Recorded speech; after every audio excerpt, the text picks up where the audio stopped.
Let's get some background on this from Zhangchun Shi, the Vice President of China's Naval Research Institute.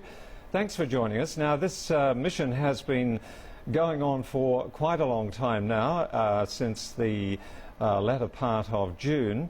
What is it setting out to achieve? Well, thank you for having me here. I think the regular patrol conducted by the maritime surveillance vessel from the State Oceanic Administration began in 2006. In one word, the main aim of such regular patrols in the South China Sea is to demonstrate the presence and sovereignty of China over these islands in the South China Sea. Because every night on the news, every day, we're hearing of some difficulties, to say the least, with Vietnam and the Philippines, which are also claiming sovereignty. But China has its own facts and figures to claim sovereignty over these various atolls and islands and islets. How far does that go back?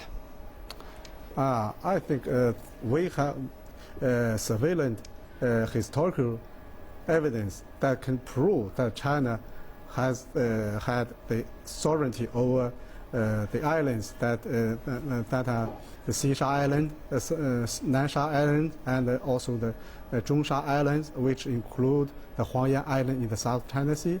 Ever since a long time, maybe 2,000 years ago, we have some books and maps that can indicate that China has discovered first these islands and islets in the South China Sea. Also, we have managed also the sovereignty and also do the management over such islands from a long time. And the islands and the atolls themselves, we hear them described in various ways, some as just islets.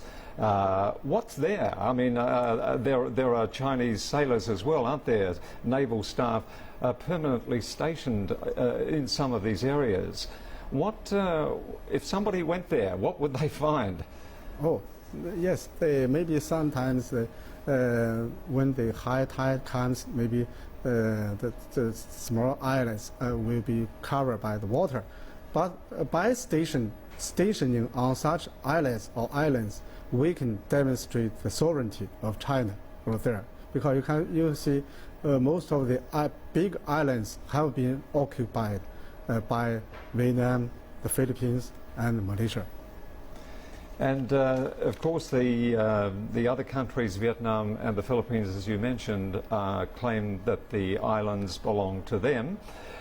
This mission that is out there now, is it playing a dual role? Is it there to make sure that everything is cool and calm, not just from China's point of view, but to make sure that the area is generally functioning normally and there are no mishaps of any kind likely to pop up over the next few months or even years, I suppose?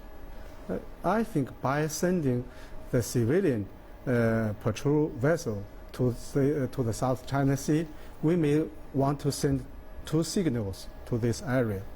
First, China, we want to demonstrate China's firm determination to protect its sovereignty over these islands in the South China Sea. The second signal is that China doesn't want to escalate the tensions there. We just want to send civilian patrol vessels there. And there are some opinions that in China, that stronger action should be taken. What do you say to people who believe that?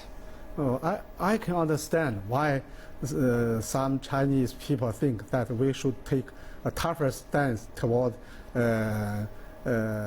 Philippines or Vietnam, because these two countries have been provoking China recently. They have made many provocations against China.